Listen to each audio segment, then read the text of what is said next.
Di presentasi kami mengenai program Minapolitan di Kecamatan Pamboang, Kabupaten Majene, Sulawesi Barat.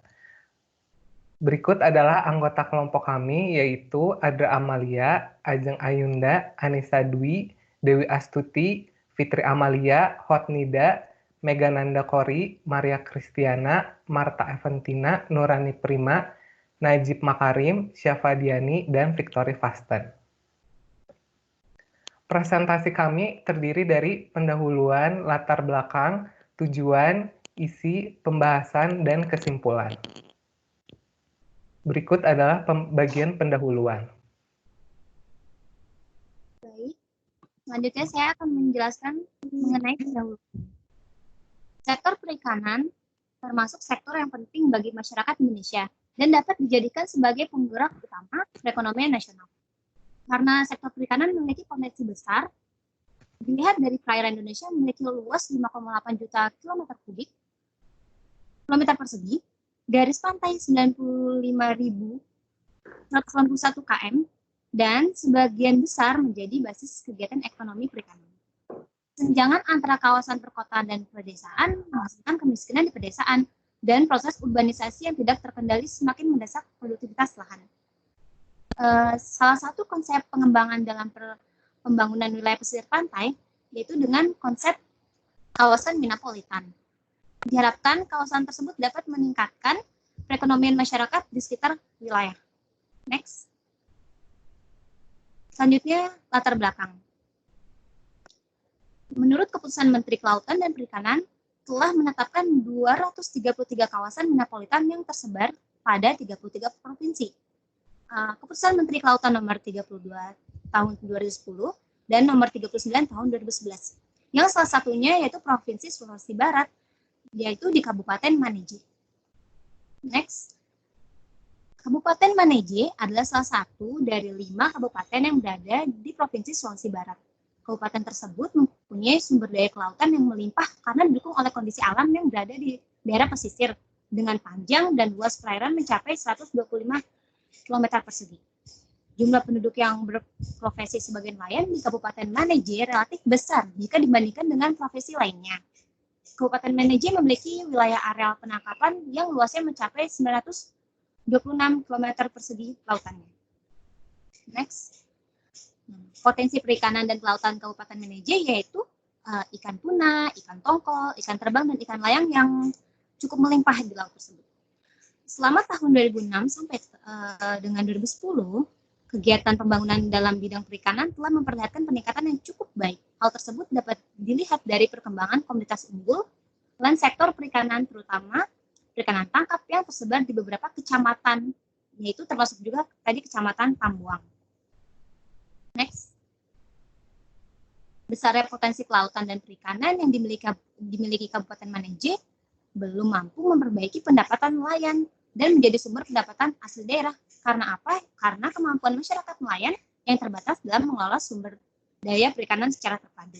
Oleh karena itu, dibutuhkan langkah-langkah yang dapat mendukung pembangunan potensi perikanan di Kabupaten Majene sebagai kawasan Minapolitan sesuai arahan pemerintah pusat, yaitu nomor 18 tahun 2011, agar mampu menjadi sumber pendapatan masyarakat dan pemerintah daerah. Next. Berikut ada gambar Kecamatan Pamboang, Kabupaten Majene, Sulawesi Barat. Next. Tujuannya adanya strategi pengembangan kawasan Minapolitan sebagai pusat pertumbuhan ekonomi di daerah Kecamatan Pamboang, Kabupaten Majene sebagai salah satu upaya untuk meningkatkan perekonomian masyarakat sekitar. Next, selanjutnya saya akan menjelaskan mengenai isi. Kawasan Minapolitan itu apa sih? Yaitu merupakan kawasan yang dibangun atau dikembangkan dengan konsep yang difokuskan kepada kemajuan sektor perikanan dengan mengedepankan prinsip efisiensi, kualitas, percepatan, dan berkesinambungan. Nah, konsep dasar pengembangan kawasan Minapolitan adalah upaya menciptakan pembangunan interregional yang seimbang, khususnya dengan meningkatkan keterkaitan pembangunan kota dengan desa yaitu pengembangan kawasan pedesaan yang terintegrasi di dalam sistem perkotaan secara fungsional dan spasial. Next. Nah, dalam pelaksanaan program Minapolitan, ada meliputi 9 tahapan sebagai berikut. Yang pertama, penilaian sumber daya dan ekologi. Yang kedua, seleksi kawasan Minapolitan. Yang ketiga, konsultasi para pihak. Yang keempat, penetapan dan penataan batas. Yang kelima, ada zonasi. Yang keenam, rencana pengelolaan kawasan. Yang ketujuh, implementasi. Yang kedelapan, monitoring sukses dan pembelajaran. Yang kesembilan, manajemen adaptif. Next. Kriteria kawasan Minapolitan menurut Kementerian dan Kelautan ada 8. Yang pertama, memiliki potensi untuk mengembangkan komoditi unggulan. Seperti tadi di kawasan Majene itu, ikan yang unggul-unggul seperti yang sudah disebutkan. Terus, tersedia infrastruktur awal seperti pelabuhan untuk perikanan. Yang ketiga, telah ditetapkan melalui rencana umum tata ruang menjadi zona pengembangan perikanan. Yang keempat, terdapat unit-unit usaha yang telah berjalan dengan baik serta berpotensi untuk pengembangan usaha baru. Yang kelima, tersedia lahan yang dapat dikembangkan di sekitar daerah pelabuhan perikanan maupun sentra kegiatan nelayan. Yang keenam, tersedia suplai BBM, listrik, dan air bersih yang memadai. Yang ketujuh, terdapat lembaga ekonomi berbasis kerakyatan seperti tempat pelelangan ikan, koperasi perikanan, dan pusat pendaratan ikan. Lalu yang kedelapan, diusulkan oleh Dinas Kabupaten, Kota, dan rekomendasi dari Pemda, Kabupaten, Kota, Provinsi, serta lolos seleksi tim dan seleksi. Next.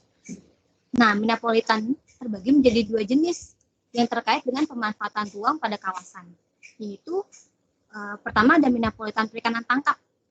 Strategi pengembangan Minapolitan perikanan tangkap yaitu ada penyediaan sarana prasarana mendukung pengembangan usaha, ada consumer oriented melalui sistem keterkaitan produsen dan konsumen. Yang ketiga ada berorientasi pada kekuatan pasar melalui pemberdayaan masyarakat. Dan yang keempat ada komoditi yang akan dikembangkan bersifat export base, bukan raw base. Di sini maksudnya adalah yang kita jual itu diusahakan jangan bahan mentahnya. Jadi kayak sudah diolah biar harganya tidak terlalu kecil atau jatuh. Lalu yang kedua ada Minapolitan perikanan budidaya. Jenis usaha pada perikanan budidaya yaitu budidaya kolam, budidaya keramba, budidaya tambak, dan mina padi. Next. Selanjutnya, Direktur Prasarana dan Sarana Budidaya Kementerian Kelautan dan Perikanan menyebutkan prasyarat kawasan Minapolitan, yaitu memiliki sumber daya lahan yang sesuai untuk pengembangan komoditas perikanan yang dapat dipasarkan atau telah mempunyai pasar. Yang kedua, memiliki berbagai sarana dan prasarana mina bisnis yang memadai untuk mendukung pengembangan sistem dan usaha mina bisnis. Yang ketiga, memiliki kelembagaan pembudidayaan dan balai penyuluhan. Nah, berfungsi untuk sebagai klinik, jaringan jalan yang memadai, dan aksesibilitas dengan daerah lainnya. Yang keempat, memiliki sarana dan prasarana umum yang memadai. Contohnya seperti transportasi, jaringan listrik, telekomunikasi, dan air bersih. Yang kelima, memiliki sarana dan prasarana kesejahteraan sosial atau masyarakat yang memadai. Ini seperti kesehatan, pendidikan, kesenian, rekreasi, swalayan, dan lain-lain. Yang keenam ada kelestarian lingkungan hidup, baik kelestarian sumber daya alam, kelestarian sosial budaya, maupun keharmonisan hubungan kota dan desa yang terjalin. Next. Selanjutnya ada fungsi kawasan Minapolitan. Itu ada untuk mengurangi pengangguran, membuka kesempatan kerja, dan usaha masyarakat, serta menekan laju urbanisasi. Yang diwujudkan melalui sistem kawasan mina bisnis, mina industri, dan mina wisata. Next. Jadi, tadi sudah dijelaskan fungsinya sebagai kawasan mina bisnis, mina industri, dan mina swasta. Yang saya akan paparkan, kawasan mina bisnis, yaitu kawasan agribisnis yang berbasis pada sektor perikanan. Produk di kawasan mina bisnis memiliki target baik pasar lokal maupun pasar regional dengan mutu serta harga yang kompetitif dan terjamin ketersediaan sepanjang tahun. Kalau kawasan mina industri, desa-desa di kawasan mina industri yang berbasis perikanan dengan tenaga dan teknologi yang berasal dari masyarakat setempat, kegiatan industri di kawasan mina industri ini menghasilkan produk-produk untuk bahan baku industri pengelolaan perikanan. Yang ketiga ada kawasan mina swasta. Kawasan mina swasta didukung oleh kegiatan lokal seperti pertanian, tanam pangan, sayuran, maupun industri pariwisata, baik kegiatan wisata alam maupun wisata buatan. Selanjutnya pembahasan.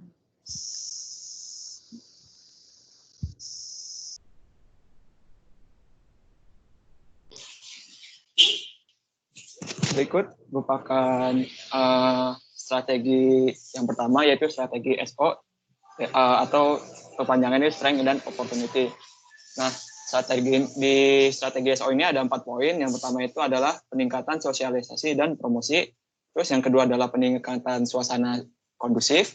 Ketiga adalah terrealisasinya RT/RW atau rencana tata ruang wilayah. Dan yang poin keempat atau terakhir itu meningkatkan profesionalisme pengelola dan reputasi perikanan. Nah, berdasarkan strategi SO yang telah disebutkan tadi, maka dapat dibuat arah kebijakannya, yaitu yang pertama itu adalah menyusun program promosi untuk pengembangan kawasan Minapolitan dan perikanan. Terus yang kedua itu menyusun program pelayanan yang baik dan prima. Terus yang ketiga adalah menyusun program pendidikan formal yang mendukung pengembangan kawasan Minapolitan, dan yang keempat adalah menyusun konsep pembangunan yang terintegrasi. Oke, selanjutnya strategi yang kedua itu adalah strategi WO, singkatannya adalah weakness dan opportunity. Nah, jadi strategi ini memiliki 3 poin. Poin yang pertama itu adalah perkuat SDM penyuluhan. Nah, strategi ini memiliki arah kebijakan yaitu meningkatkan dan menambah mutu SDM perikanan, baik dalam pengelolaannya untuk mendukung kawasan dan aparat yang terkait. Lalu poin strategi yang kedua itu adalah perkuat lembaga pendidikan dan perikanan budidaya. Nah, poin yang kedua ini memiliki arah kebijakan yaitu menyempurnakan pendidikan non-formal dan formal perikanan untuk mendukung pengembangan pada kawasan Minapolitan. Lalu, poin dari strategi yang ketiga ini adalah terbangunnya fasilitas fisik Minapolitan. Nah, poin yang ketiga ini memiliki arah kebijakan yaitu melaksanakan prasarana Minapolitan dan pembangunan sarana serta meningkatkan koordinasi dari lintas sektor. Kemudian yang selanjutnya adalah strategi ST atau Strength and Threat, atau bisa diartikan sebagai meningkatkan kekuatan dari Minapolitan ini dan menurunkan ancaman yang terdapat di kawasan Minapolitan ini. Terdapat 3 poin, yaitu yang pertama adalah optimalisasi jumlah pasar basah, yang memiliki arah kebijakan memaksimalkan jumlah pasar basah yang optimal berbasis bisnis secara profesional untuk didirikan di kawasan tersebut dalam rangka mendukung penjualan nelayan.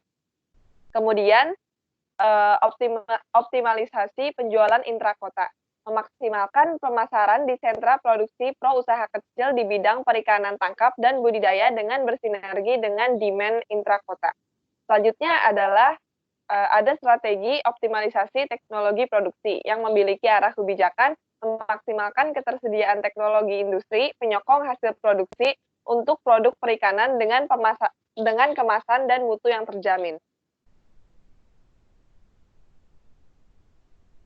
Yang terakhir adalah strategi W dan T, yaitu weakness dan threat. Di sini yang dimaksud dengan weakness atau kelemahan yaitu situasi atau kondisi yang merupakan kelemahan dari suatu daerah, yaitu pada pembahasan kali ini adalah daerah Majene, dan ini merupakan cara menganalisis untuk kelemahan yang mungkin terjadi, dan yang kedua adalah analisa ancaman untuk menganalisis tantangan yang mungkin akan dihadapi, dan apabila ini tidak dibenahi, maka akan menjadi penghalang bagi suatu usaha yang bersangkutan, baik di masa sekarang maupun masa mendatang.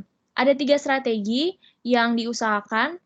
Yang pertama, optimalnya pelaksanaan pemanfaatan lahan berdasarkan RT atau RW, kemudian pengendalian dampak negatif kawasan Minapolitan, dan yang ketiga, terumuskannya sinkronisasi kebijakan pembangunan antar sektor atau SKPD dan antara daerah provinsi serta nasional. Dan berikut adalah arah-arah kebijakannya, yaitu membuat rencana definitif dan dukungan anggaran untuk pelaksanaan pemamanfaatan lahan berdasarkan RT RW yang telah ditetapkan, kemudian mengoptimalkan pengendalian dampak negatif Dan yang ketiga, melakukan atau meningkatkan sinkronisasi kebijakan pembiayaan atas pengembangan kawasan Minapolitan, baik secara sektoral maupun antar wilayah dan nasional.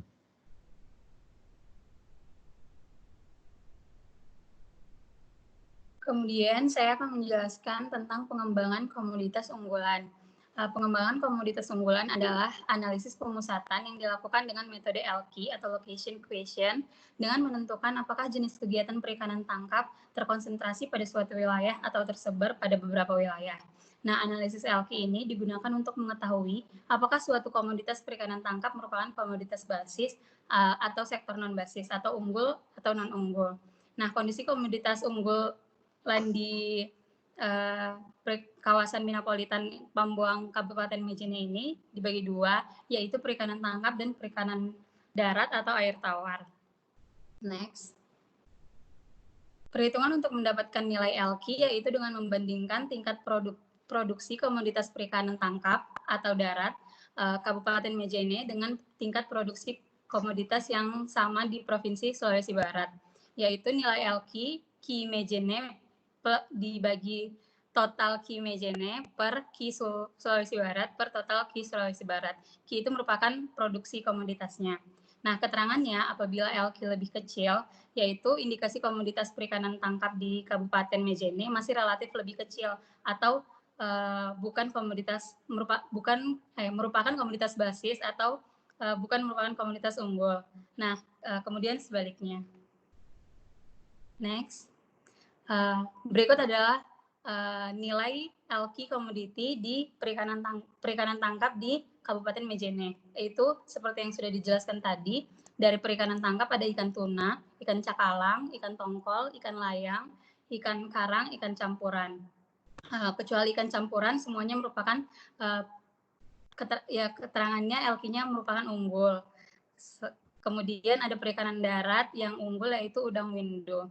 Adapun kondisi unggul atau non-unggul merupakan komoditi yang nantinya dapat ditingkatkan pengembangannya dan pengolahannya dalam membudidayakan perikanan tangkap atau air tawar. Next. Kemudian, salah satu infrastruktur perikanan yang erat kaitannya dengan pengembangan perikanan laut adalah dermaga perikanan atau tempat pelelangan ikan. Nah, di sini kompleksitas pemasaran produk ikan, beberapa pelabuhan membuat nilai jual yang diperoleh produsen nelayan atau konsumen akhir yang sangat jauh berbeda. Oleh sebab itu, agar hasil pemanfaatan sumber daya ikan lebih maksimal dan optimal, maka pelabuhan perikanan harusnya dikembangkan dan fungsinya dari pusat pelayanan menjadi pusat pemasaran. Atau seperti yang sudah disebutkan tadi, dapat menjadi export base, di mana tidak menjual hanya bahan mentahnya saja, namun sudah diproses. Kemudian pelabuhan perikanan sebagai mata rantai dalam proses transportasi pun harus dikembangkan dengan strategis, yaitu dengan prinsip mata rantai pasokan atau supply chain. Nah, dibutuhkan manajemen rantai pasokan yang efektif dan efisien. Dalam konsep supply chain, pelabuhan dipandang sebagai salah satu bagian dalam suatu kesatuan sistem supply chain yang terdiri dari nelayan, pedagang lokal, industri pengolah, eksportir, hingga konsumen akhir, sehingga didapatkanlah pengembangan komoditas unggulan.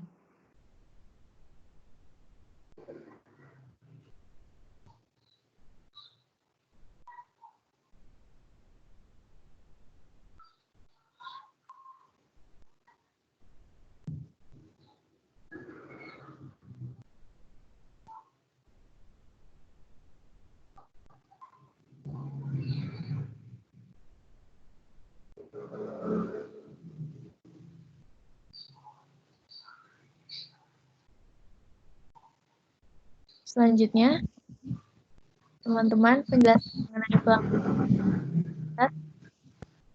Baik, saya akan menjelaskan mengenai pelabuhan sebagai marketing center. Dalam kasus ini, maka akan timbul pertanyaan, bagaimana mengoptimalkan pemanfaatan sumber daya ikan? Yang pertama, nelayan dapat memanfaatkan sumber daya ikan secara optimal dengan mengembangkan fungsi pelabuhan perikanan dari yang tadinya pusat pelayanan bagi para pengguna menjadi fungsi pemasaran. Kemudian yang kedua, dalam upaya menjadikan pelabuhan sebagai marketing center, pelabuhan perikanan berperan sebagai mata rantai dalam proses transportasi, mulai dari tempat barang itu berasal hingga sampai ke tujuan, menjadi sangat strategis untuk dikembangkan. Next. Nah, kemudian untuk alur transportasi produk perikanan, itu alurnya dari dermaga pelabuhan, kemudian menuju ke didistribusikan ke tangan konsumen. Nah, dalam hal ini nanti menggunakan prinsip mata rantai pasokan atau supply chain yang tadi sudah dijelaskan oleh teman saya sebelumnya. Nah, kemudian dibutuhkan juga suatu manajemen rantai pasokan yang efektif dan efisien karena memang produk perikanan itu sifatnya high perishable atau mudah rusak, sehingga kualitas produk nantinya ketika digunakan manajemen itu bisa tetap terjaga dengan baik. Nah, sebenarnya supply chain itu apa? Supply chain itu merupakan suatu sistem organisasi yang di dalamnya terlibat peran-peran serta berbagai kegiatan meliputi informasi dan sumber dana yang di dalamnya saling terkait dalam pergerakan suatu produk atau jasa dari pasokan ke pelanggan. Next.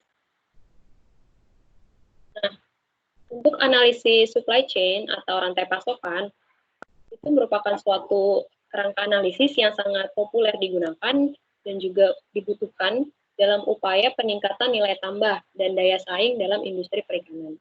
Dalam konsep supply chain ini, pelabuhan dapat dijadikan sebagai salah satu bagian dalam satu kesatuan sistem supply chain yang tadi dikatakan teman saya sebelumnya, yaitu nelayan, pedagang lokal, industri pengolah, eksportir, serta konsumen akhir.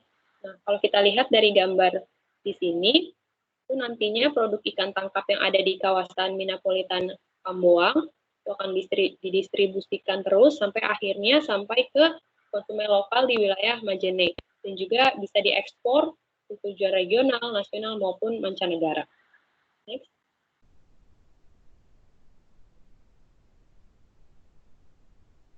Nah, berbeda dengan supply chain, ada juga istilah value chain, di mana ini merupakan sistem organisasi yang lebih mengacu kepada fakta jika produk mula-mula yang dihasilkan akan bertambah nilainya dengan adanya suatu kombinasi ataupun penggabungan dari beberapa sumber daya alam lainnya, seperti ada alat, tenaga, manusia, pengetahuan, dan keahlian bahan baku ataupun produk awalnya. Nah, analisis value chain ini merupakan salah satu konsep pendekatan tentang bagaimana menambah aktivitas dan juga memperbesar nilai produk secara maksimal dalam tatanan rantai pasokan. Nah, kalau kita lihat di sini, ada proses inti pada value chain dari perikanan darat atau tawar. Nah, proses ini meliputi input, produksi, kemudian ada pengumpulan, pengolahan, perdagangan, dan juga ada konsumsi. Nah, kalau kita lihat bagaimana sih sebenarnya proses inti dari value chain ini, jadi yang pertama, hasil sumber daya ikan yang ditangkap menjadi input nih bagi pelabuhan perikanan. Nah, nantinya akan masuk hasil produksi tadi, maksudnya sumber daya ikan tadi yang jadi input, akan masuk pada bagian produksi, di mana tujuannya agar produk tersebut dihasilkan bermutu tinggi. Kemudian sumber daya ikan nantinya dikumpulkan dan diolah menjadi produk akhir yang tujuannya untuk diperdagangkan, kemudian siap untuk didistribusikan dan juga dikonsumsi oleh pelanggan. Nah, selanjutnya dalam value chain stakeholder pada perikanan budidaya air tawar ini ada dua skema yang kita lihat di sini. Untuk yang pertama, jadi sebenarnya supply chain ini ada dua jenis supplier. Yang pertama itu supplier yang pertama itu dia mensuplai atau memasok bibit pakan udang.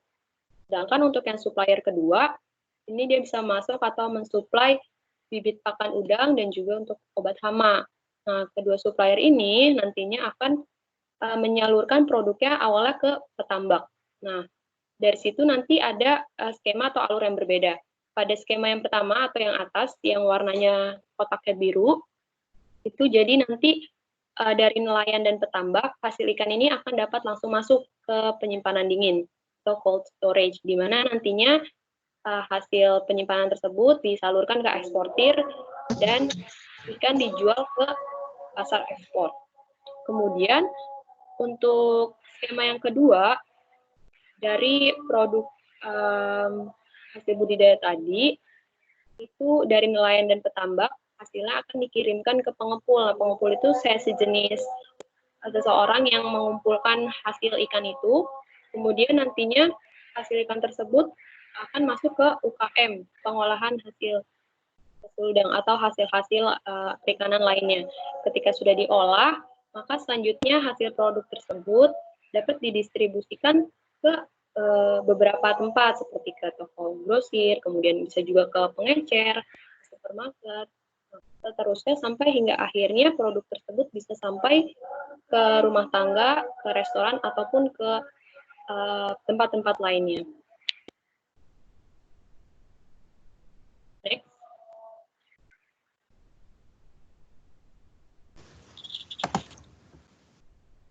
Selanjutnya saya akan menjelaskan tentang pengembangan sentra produksi pengembangan yang berdiri dengan upaya peningkatan teknologi tepat guna, meningkatkan produktivitas dengan biaya produksi yang relatif rendah dan tentunya masih mengacu pada standar nasional Indonesia. Next.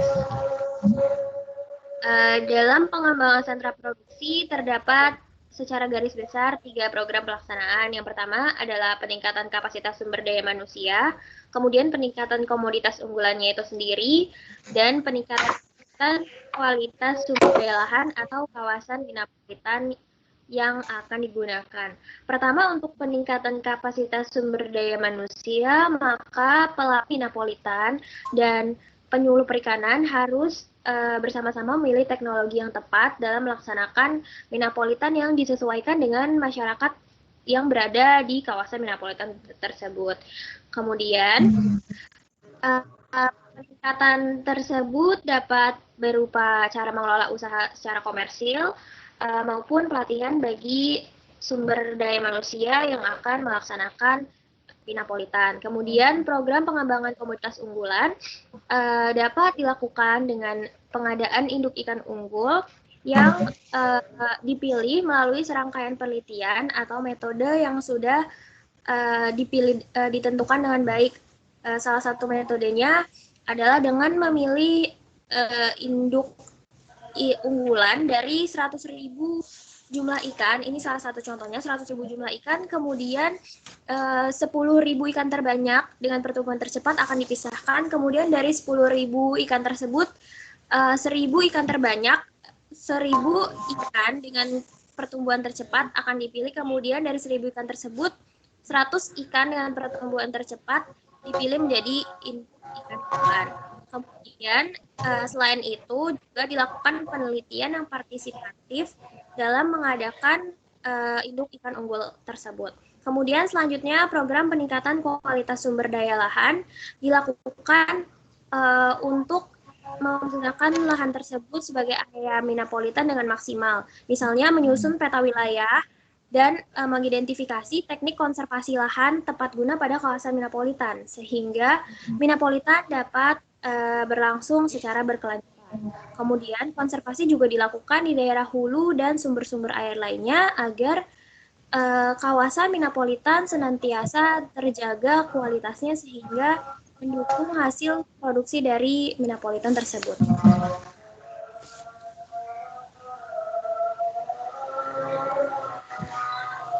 Ya, saya akan menjelaskan pengembangan jaringan pemasaran berbasis teknologi informasi. Jadi di sini ada 2 cara yang dapat dilakukan. Yang pertama, program pengembangan pusat informasi pasar dalam pembuatan pasar ikan yang representatif. Caranya dengan meningkatkan jaringan arus informasi yang berasal dari sentra produksi ke pusat informasi pasar dan penyajian informasi pasar yang dapat diakses oleh masyarakat luas untuk meningkatkan jaringan kerjasama informasi, komunikasi, antar pelaku usaha perikanan, meningkatkan promosi untuk meningkatkan daya jual, lalu kontak dengan pemasaran dari lokasi, lalu regional dan nasional. Lalu yang kedua, program pengembangan sumber daya manusia, yaitu dengan cara melakukan pelatihan untuk petugas teknis dan pelaku usaha terkait operasional pemanfaatan teknologi informasi. Lalu menyediakan tenaga pengelola pusat informasi pasar yang mempunyai keahlian untuk menggunakan software dalam sistem informasi pasar dan magang dengan kunjungan ke pusat budidaya ikan lalu pengelola ikan yang lebih maju.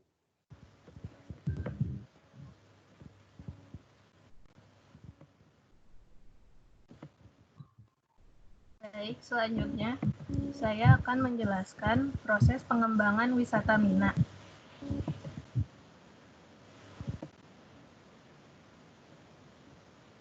Next.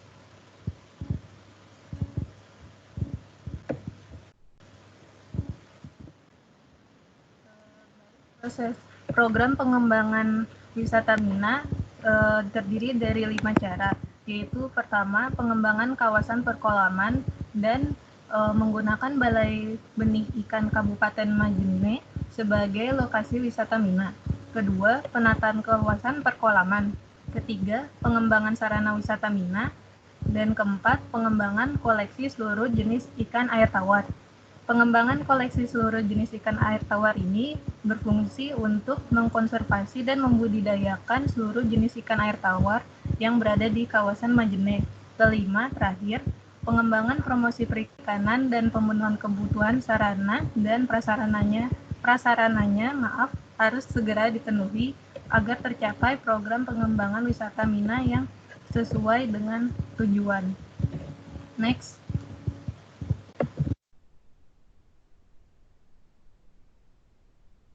Selanjutnya yaitu program pengembangan produk olahan perikanan. Dalam membangun sistem bisnis perikanan yang dapat memberikan dampak terhadap kemajuan dan pengembangan wilayah kawasan, berikut ini merupakan upaya yang dilakukan untuk mengembangkan produk-produk olahan yang berbasis lokal. Upaya yang pertama yaitu program pengembangan industri rumah tangga, terdiri atas identifikasi pasar dan industri rumah tangga yang potensial, deminasi paket teknologi pengolahan pasca panen untuk menunjang berdirinya industri rumah tangga yang handal, inkubasi pelaku industri rumah tangga, penyaluran dan pengembangan kredit modal usaha dan dana talangan, serta pengembangan promosi produk olahan. Upaya yang kedua yaitu program pengembangan industri berbasis sumber daya lokal, yang terdiri dari program pengembangan dan peningkatan pemanfaatan dan penerapan iptek untuk peningkatan manajemen pasca panen, program pengembangan industri pengolahan hasil perikanan di sentra-sentra produksi di setiap zona kawasan Minapolitan, dan program pengembangan model-model pengelolaan industri perikanan yang maju, unggul, dan terpadu mulai dari tingkat yang sederhana hingga yang lebih canggih yang dapat menjadi percontohan pengembangan industri perikanan di seluruh kawasan Minapolitan. Upaya yang ketiga yaitu program pengembangan produk olahan ikan dengan menggunakan lele sebagai bahan substitusi. Next.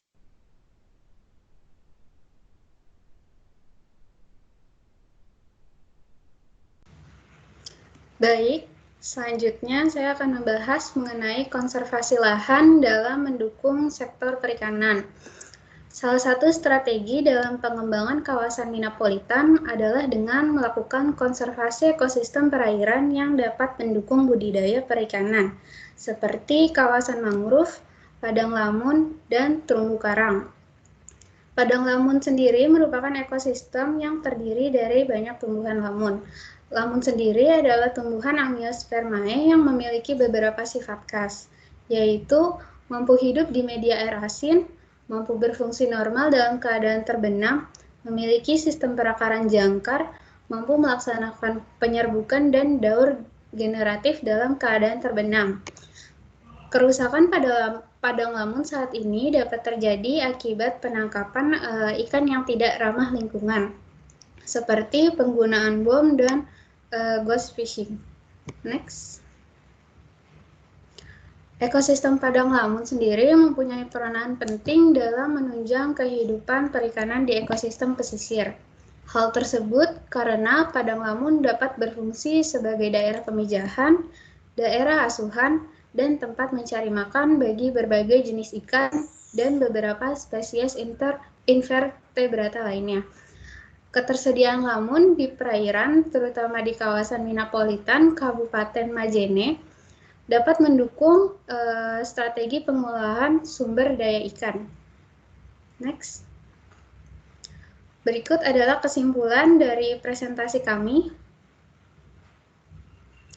Yang pertama adalah pengembangan kawasan Minapolitan merupakan pengembangan wilayah di pedesaan yang memfokuskan pada kemajuan sektor perikanan yang berkelanjutan.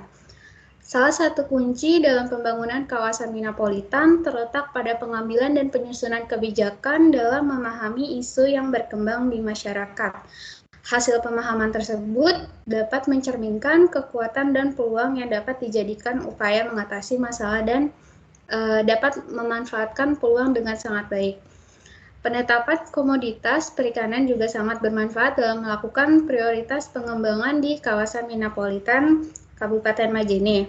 Penambahan value pada hasil komoditas unggulan juga dapat meningkatkan pemasukan masyarakat setempat. Next. Supaya pengembangan kawasan Minapolitan dapat tepat sasaran dan berjalan dengan baik, maka perlu adanya strategi peningkatan koordinasi lintas sektor seperti peningkatan sosialisasi dan promosi, peningkatan sumber daya manusia dan kelembagaan, penggunaan teknologi tepat guna, serta terbangunnya fasilitas fisik Minapolitan yang memadai. Baik, berikut adalah beberapa acuan yang kami gunakan dalam presentasi kali ini. Berikut adalah presentasi kami. Apabila ada kekurangan, mohon dimaafkan dan terima kasih.